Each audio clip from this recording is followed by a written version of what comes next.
Thank you for listening to our new post here, Green Apple Media. I had to make some real changes. We're going to talk about ending child sexual abuse, everything regarding the legalization of pedophilia. And believe me, when I say this, this is where it's trending. And it says in the Bible, and I say it right here, when I share with you that a lot of the stories that you're hearing on the news media, once it dies off, just give it some time.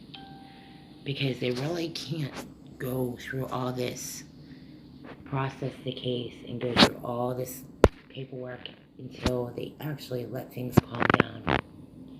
Because we kind of already saw this coming. That's why we wrote a lot of the letters to begin with. And it's stirring up controversy right now. So as the holidays, as things get progressed, as long as we can get at least crime assistance and some things started. As far as this legislation, and I'm reading through the news articles, and if I can get this article and I can read over some things with representatives and that are illustrating what exactly they're confronting, that they're not getting any support. It's possible that they're going to discredit the victims. It's just the way the case has gone for years.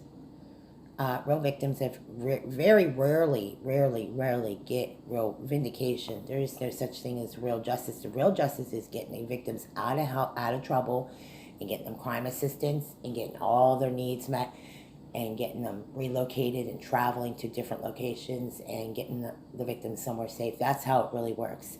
Nothing legally can be done right now because you're going into Christmas now.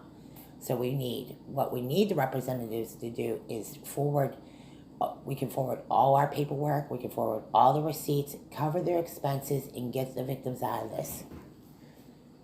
That's how they can settle this tonight. That's how it really is. Because whatever they did to our backside, and we've talked to therapists, we've been with Family Resources since 1986, we've been through the crime victim stuff for several years. This has gone on. We're blacked out, and we started blacking out about 2 years ago.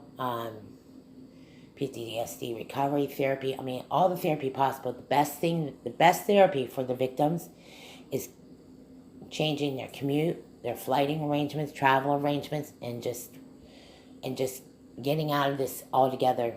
That's how really the victims can get help. And there's therapists in other parts of the United States that can help the victims. And we have plenty of resources where other victim shelter programs and crisis centers can help them. Because right now, keeping the victims all, caught up in what's going on in Harrisburg it's not going to be useful right now. They need to pull away from all this. They need to talk to the representatives, go meet at a conference. We have a conference room number, and we can either talk online in a conference room, or we have a PowerPoint presentation and how these resources are allocated and how they can pick up their envelope and necessities. That's basically a rundown, how the representatives, and then how to write this bill over the next couple months. Because I honestly do not think they're going to help those victims this way, especially what's going on with our clothes, our items, our personal items, the hoods, certain things that have gone on, interactions with certain individuals. I mean, there's a whole slew of things going on. Please help put an end to child sexual abuse. Support us in Harrisburg. Thank you.